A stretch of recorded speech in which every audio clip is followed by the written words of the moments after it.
Ladies and gentlemen, it is with great honor that we present to you Les Brown.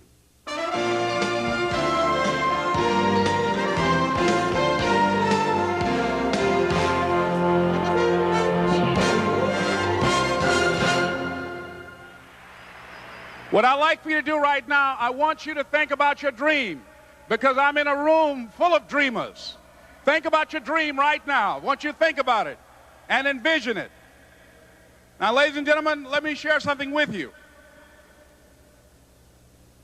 I do not believe that any of us have dreams that were not given to us for the purpose of accomplishing those particular dreams. And I want to share something with you that has changed my life. I started out, as was indicated by Jack. It's very humble beginnings. I don't know what that dream is that you have. I don't care how far-fetched it might appear to be. I don't care how disappointing it might have been as you've been working toward that dream. But here's what I know, that dream that you're holding in your mind, that it's possible. Let's say that together, please. Say, it's possible. See, sometimes we can't say, I can do that. But what we can say, that it's possible that I can have my dream as we run toward it, as we work on it day in and day out. No one, ladies and gentlemen, could have convinced me when I started out just over 6 years ago, working on my dream. And I want you to think about whatever your dream is, because I was willing to take a chance. And most people won't do that. Most of the people that you talk to try and bring them into the business, these are not risk takers. Most people have done all that they're ever going to do. They raise a family, they earn a living, and then they die. But people who are running toward their dreams, life has a special kind of meaning. And here's what I will share with you, that in the process of working on your dreams, you are going to incur a lot of disappointment, a lot of failure, a lot of pain, a lot of setbacks, a lot of defeats. But in the process of doing that, you will discover some things about yourself that you don't know right now. What you will realize is that you have greatness within you. What you'll realize is that you're more powerful than you can ever begin to imagine. What you will realize is that you are greater than your circumstances, that you don't have to go through life being a victim. As Jack indicated, I was born in Miami, Florida, in an area called Liberty City, in an abandoned building on a hard linoleum floor with my twin brother. We were 6 weeks of age. We were adopted. When I was in 5th grade, I was identified as EMR, labeled educable, mentally retarded, put back from the 5th grade into the 4th grade, and stayed in that category until I got out of high school. I don't have any college training, but I met a high school teacher who one day changed my life. I was waiting on another student, and when he came in, he said to me, young man, go to the board and write what I'm about to tell you. And I said, I can't do that, sir. He said, why not? I said, I'm not one of your students. He said, it doesn't matter, follow my directions now. I said, I can't do that, sir. He said, why not? I said, because I'm educable, mentally retarded. And he came from behind his desk and he looked at me. He said, don't ever say that again. Someone's opinion of you does not have to become your reality.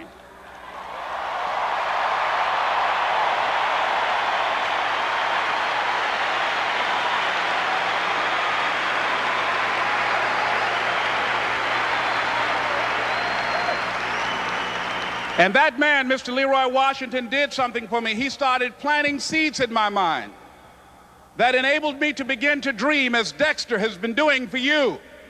And ladies and gentlemen, I started working on my dream. And most people don't work on their dreams. Why? For many years I didn't. One is because of fear. The fear of failure. What if things don't work out? And the fear of success. What if they do and I can't handle it? The other thing is that most people, ladies and gentlemen, they get comfortable. They stop growing, they stop working on themselves, they stop stretching, they stop pushing themselves, and they end up becoming very cynical about life, and they throw in the towel on themselves and on their families and on their dreams.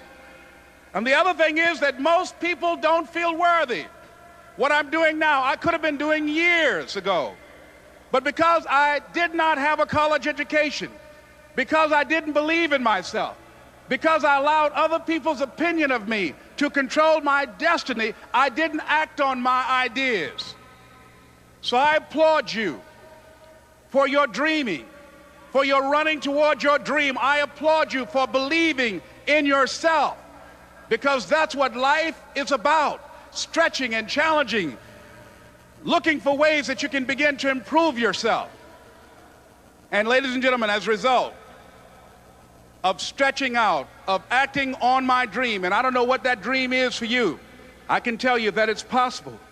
No one could have convinced me that after just over 6 years, I will have my own book entitled Live Your Dreams. Just over 6 years, I would have 5 specials on public television. Just over 6 years, I've done motivational speaking for AT&T, Procter & Gamble, McDonald's Corporation, Xerox, IBM. Just over 6 years. I will now have my own talk show that will premiere on Monday, Labor Day. I'm saying to you, your dream is possible. Your dream is possible. But not only is it important that you believe and begin to know that it's possible for you to live your dream as you run toward it, but I've done something that I want to share with you called Choosing Your Future. In fact, I've developed a set of tapes talking about how to begin to create your own reality by choosing your future. And not only is it important for you to know it's possible for you to choose your future, but it's necessary that you work on yourself, that you develop yourself. It's necessary that you get the energy drainers out of your life, people who don't want anything, people who are not striving, people who are not challenging themselves, people who aren't growing, people who have stopped dreaming. It's necessary that you align yourself with people and attract people into your business who are hungry, people who are unstoppable and unreasonable, people who are refusing to leave life just as it is and who want more. My mother used to say, birds of a feather flock together. If you run around with losers, you will end up a loser. It's necessary that you get the losers out of your life if you want to live your dream.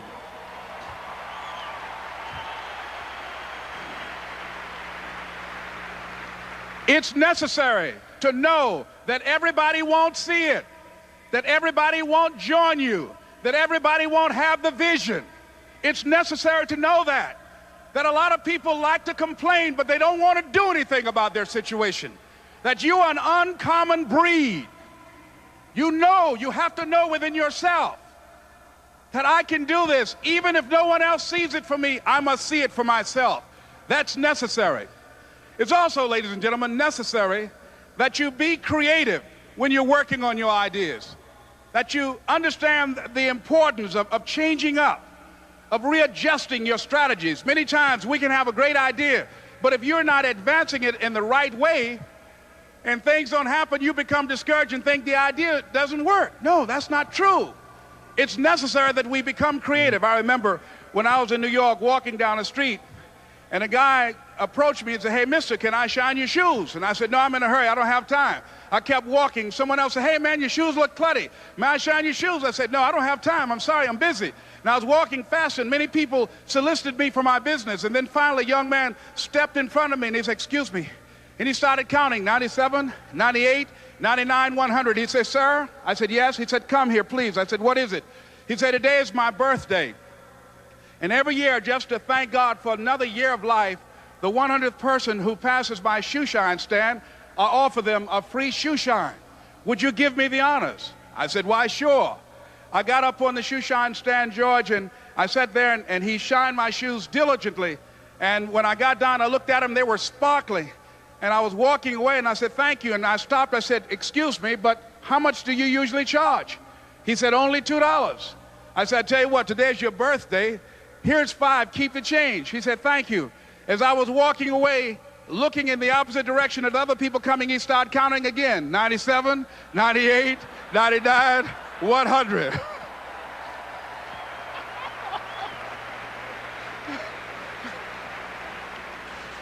It's necessary that you be flexible, that you are always thinking of how can I improve this better. This is a customer-driven economy. It's necessary for you to always explore various ways in which you can improve the quality of service that you're providing for the people in your organization. I remember something a major company had talked about, the extra value service they were providing for their customers. And the lady who had the news conference summarized it this way. She said, "It's not our intention to satisfy our customers or to please our customers. Our intention is to amaze them." It's necessary, if you're going to compete today, that you look for ways to amaze your customers by being one of those individuals that keep your commitments, that keep your word, that's relentless. It's necessary as you work with the people that you bring into your organization, that they see that you are a good example of a person to work with because you model integrity and determination and ambition and truth and honesty and the way in which you conduct business. The next step is, that is you. That is you. That no one can do it for you but you. And even though you face disappointments, even though you will experience some setbacks, it goes with the territory. You must understand that. I remember I was playing a game with my 9-year-old son, John Leslie, and I beat him 10 straight games in a game called Connect 4. And finally, I said, "John Leslie, I'm bored. I don't want to play you anymore." And I got up. I said, "I'm ready to go to sleep now." And repeat after me, please. Let's say this together. It's not over until I win.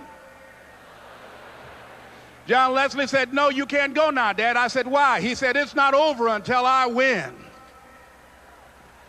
That was his attitude. We sat down and we played several other games. And finally, after the 11th game, John Leslie won, and he got up and he yawned. And he said, "I'm ready to go to sleep now." And I'm saying to you, what if all of us took that attitude after we face a rejection and a no, or we have a meeting and no one shows up, or somebody say, "You can count on me," and they don't come through? What if we have that kind of attitude? The car's repossessed. Nobody believes in you. You've lost again and again and again. The lights are cut off, but you're still looking at your dream, reviewing it every day, and say to yourself, "It's not over until I win."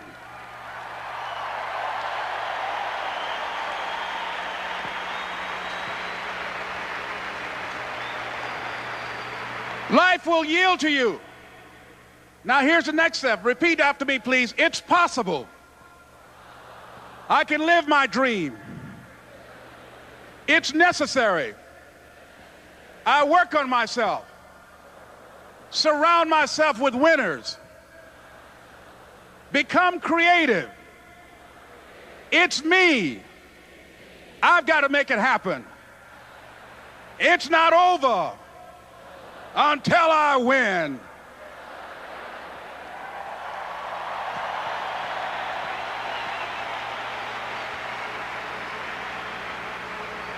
The next thing that's important to know, yes, it's possible that you can choose your future and direct the course of your life as you run toward your dream.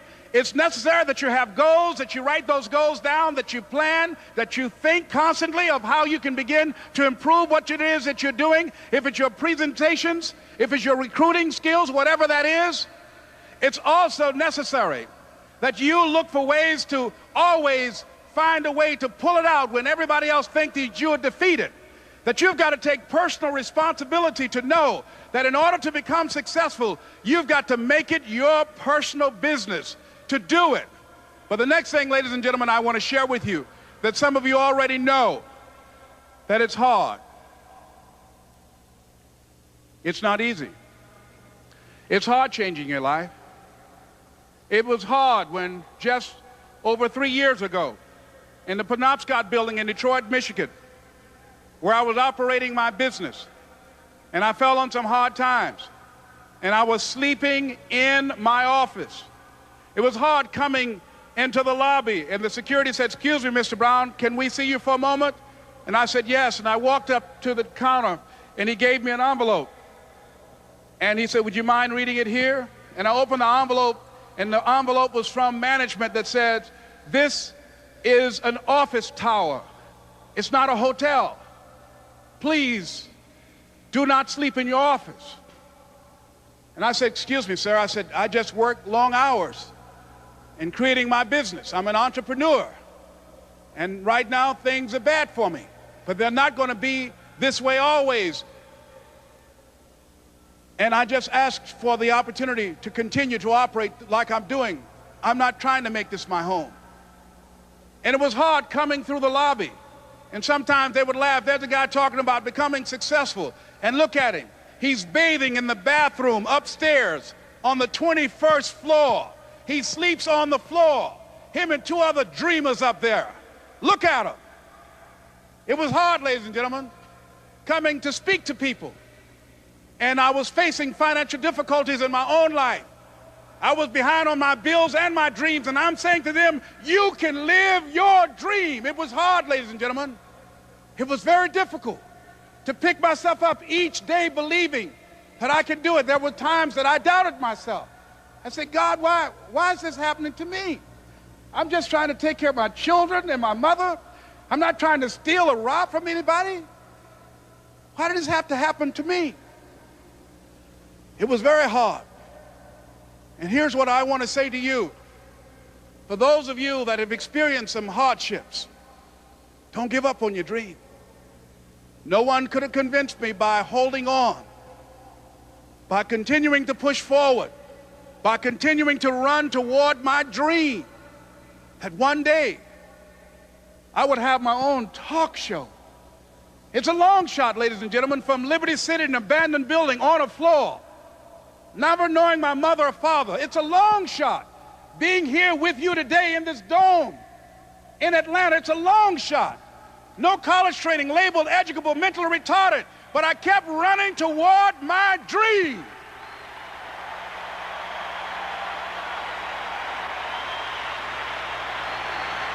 Don't stop.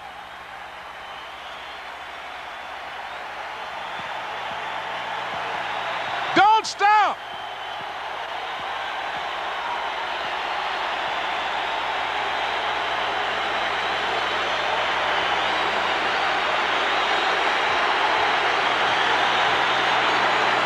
Don't stop running toward your dream.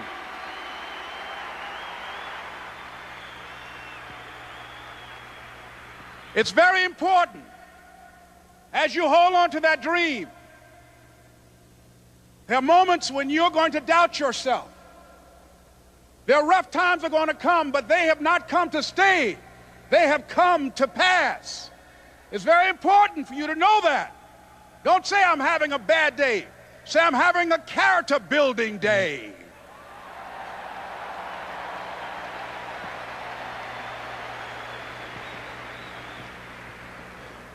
It's very important for you to believe that you are the one to make this happen. I remember this high school teacher, Mr. Leroy Washington, at the end of school one June, it was just a few days before we were supposed to leave, and I just got my report card, and it indicated that I'd failed history, and I'd failed English, and I would have to go to summer school.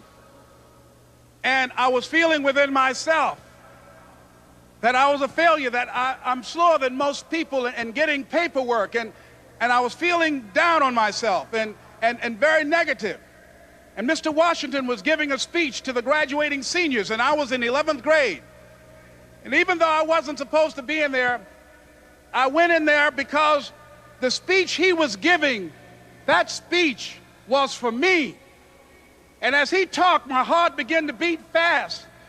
Tears began to run down my eyes, and I was in the back just listening to him because he said, and he was a very dramatic man. I still talk to him to this day. He said, as graduating seniors of Booker T. Washington High School, I want you to know that you're blessed and highly favored, and that as you go toward the future, begin to know that you have greatness within you. And if just one of you here begin to envision yourselves as being blessed and highly favored to reach your goals, if just one of you capture the essence of what that means, that you have greatness within you and a responsibility to manifest that greatness, that you can make your parents proud, you can make your school proud, you can touch millions of people's lives, and the world will never be the same again because you came this way. And the students gave him a rousing standing ovation. And as he left the auditorium, I ran down the steps and I caught him in the parking lot. I said, "Mr. Washington?" He said, "Yes." I said, "Do you remember me, sir?" He said, "No." I said, "My name is Leslie Brown. My mother, she works in the cafeteria here. I'm one of the twins, Leslie and Wesley." I said, "Mr. Washington, but you know, I got these big dreams. I like talking to people. I love people." I said, I want to work with people, and I got this dream of buying my mama a home. Could I do that, Mr. Washington?" He said, "It's possible, Mr. Brown." And as he walked away, I called him again. I said, "Mr. Washington?" He said, "What do you want now?" I said, "I'm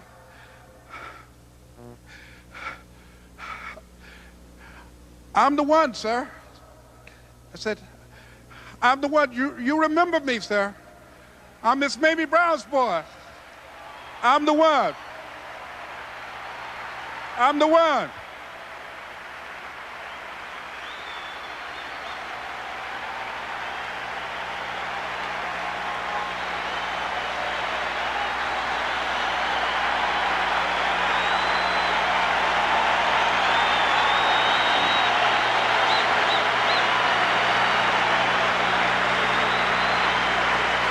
And you must feel that's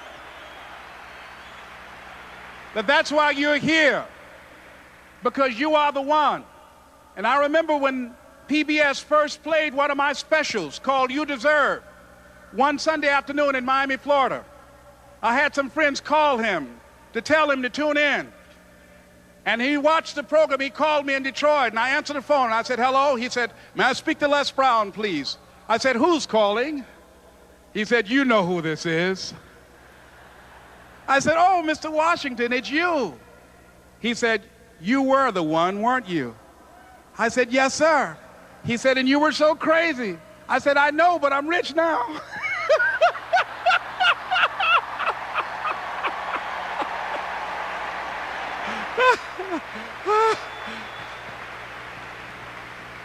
Ladies and gentlemen, it's not going to be easy. It was hard laying on the floor of the Penobscot building, looking out of the window, daydreaming, saying, "Les, can you do this? Can you make this happen?" I used to listen to tapes day in and day out about "See You at the Top," my great friend Zig and Dennis Waitley and different other motivational speakers, and Dr. Norman Vincent Peale and Dexter saying, "Don't let nobody steal your dream." I used to ask myself, can I do this? And something said within me, "You're the one. You're the one." And let me tell you something, ladies and gentlemen. While you're here, and before you go back home to your respective cities and communities, write down at least 5 reasons on why you deserve your dream, on why you won't give up, what's going to make you unstoppable, why you must be unreasonable, because logical, practical thinking says you can't do it today. But if you want to produce unreasonable results in your life, like living your dream and taking charge of your destiny, you've got to be an unreasonable person. You've got to be an uncommon person. So write down the reasons of why you're here. My first major goal was to buy my mother a home. And let me tell you something, ladies and gentlemen. What will reasons do, Les? Nietzsche said, if you know the why for doing, you can endure almost anyhow. What do you mean by that? If you know why you're doing something, when the hard times come, and they're going to come, when the disappointments and the rejections come, and they're going to come by the truckloads, your reasons will be your rod and staff to comfort you, to pick you up. Once again, I got a saying on one of my tapes: if life knocks you down, try and land on your back, because if you can look up, you can get up. Let your reasons get you back up.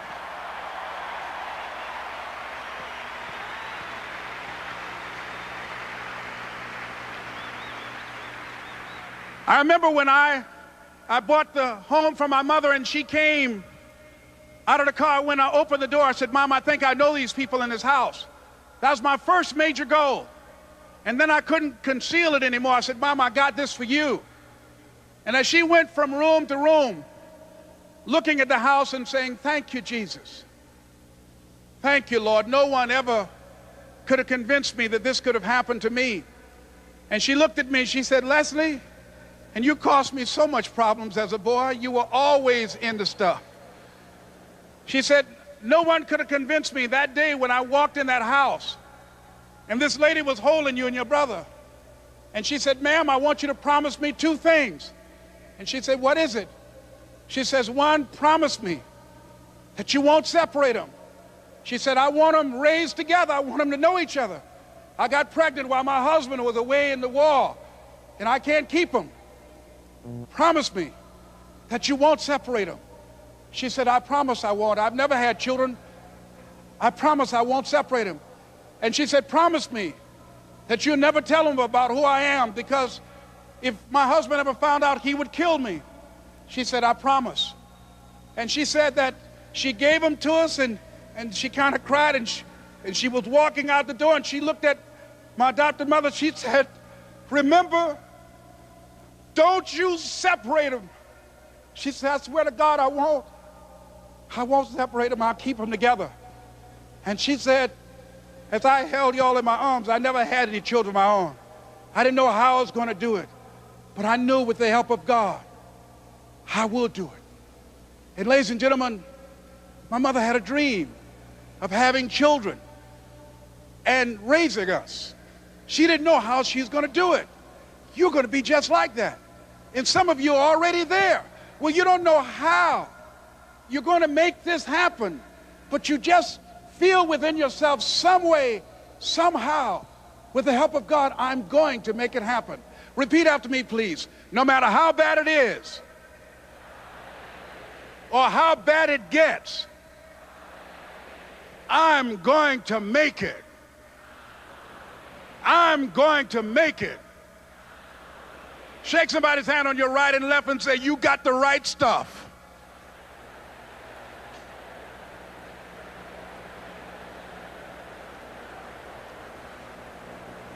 So yes, it's possible for you to live your dream. It's necessary that you associate with winners, that you work your system, that you are relentless, that you never give up. It's you. You've got to take personal responsibility. You've got to make it your personal business to make it happen. And you've got to resolve within yourself that I can do this, that it's hard, but you've got to say, I'm the one. I'm the one to make this happen. I'm the one to become successful in this business. As you work to help other people to become successful, that feeds your success. But you know it's going to be hard, but find out what will make it worth it for you. I told Mr. Washington I wanted to become a disc jockey. Someone asked me to tell this story. And he said, Les Brown, he said, if you want to do anything worthwhile in life, you've got to be hungry. And so I started working to develop myself. He said, I want you to practice every day being a disc jockey. I said, but I don't have any job now. He said, it doesn't matter.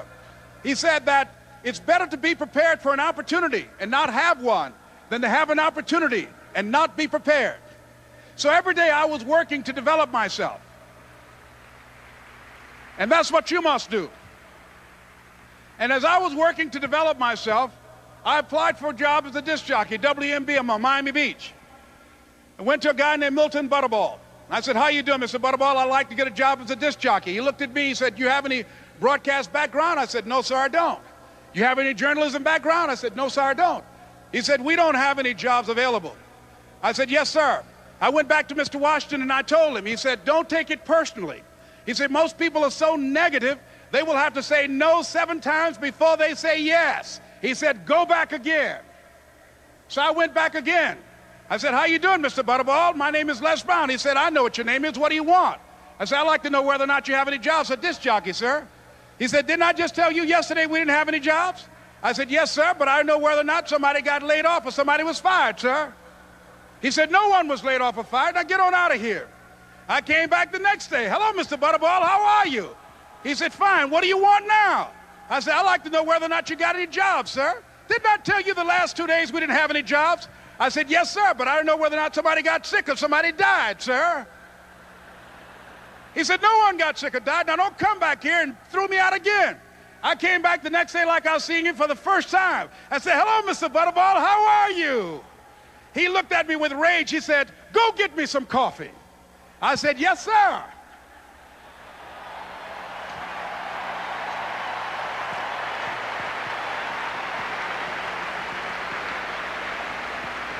And I went to get him some coffee. After a while, I would get their lunch and dinner, and I would go in the control rooms and take the disc jockeys their food, and I would not leave until they would ask me to leave. Then they started trusting me to pick up entertainers that came to town. Entertainers like the Four Tops and the Temptations and Diana Ross and the Supremes.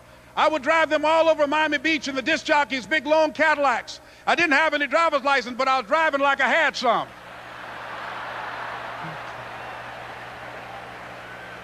And one day, one Saturday afternoon, while I was at the radio station, a guy named Rock was drinking while he was on the air. I was the only one there, looking at him through the control room windows, walking back and forth, young, ready, and hungry. I was saying, drink, Rock, drink.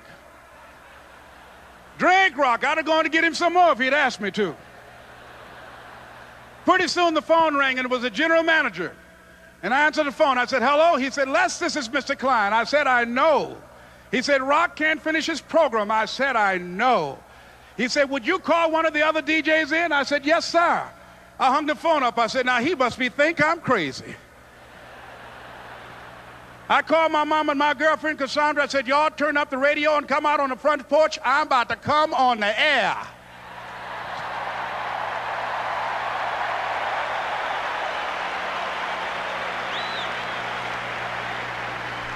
I waited for about 20 minutes, and I called him back. I said, Mr. Klein, I can't find nobody.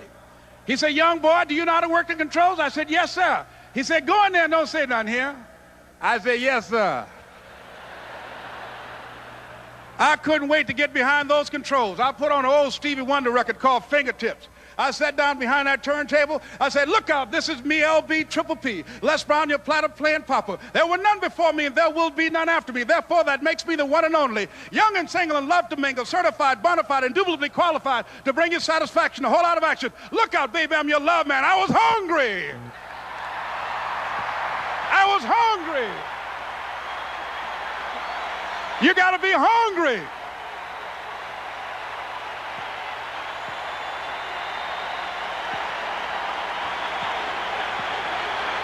You got to be hungry.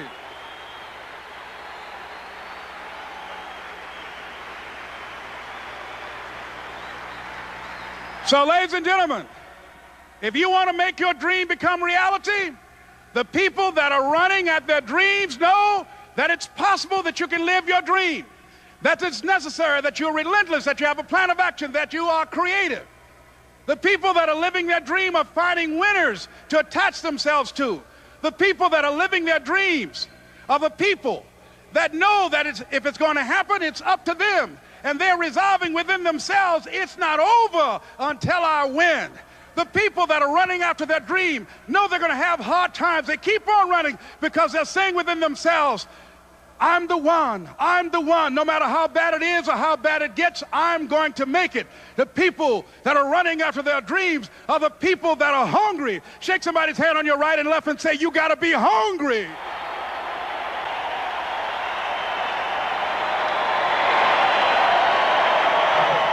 And as you run towards your dream, I want to dedicate this to you that I love very much. I want to thank Dexter and all of you. It's something that I'm known by. It's on our tapes called Choosing Your Future, and it says simply this, that if you want a thing bad enough to go out and fight for it, to work day and night for it, to give up your time, your peace, and your sleep for it, if all that you dream and scheme is about it, and life seems useless and worthless without it, And if you gladly sweat for it and fret for it and plan for it and lose all your terror of the opposition for it, and if you simply go after that thing that you want with all of your capacity, strength and sagacity, faith, hope and confidence, and stern pertinacity, if neither cold poverty, famish or gulf, sickness or pain or body and brain can keep you away from the thing that you want, if dogged and grim you besiege and beset it, with the help of God you'll get it. This is Mrs. Mamie Brown's baby boy, Leslie Calvin Brown, saying it's been a plumb pleasing pleasure as well as a privilege. Thank you.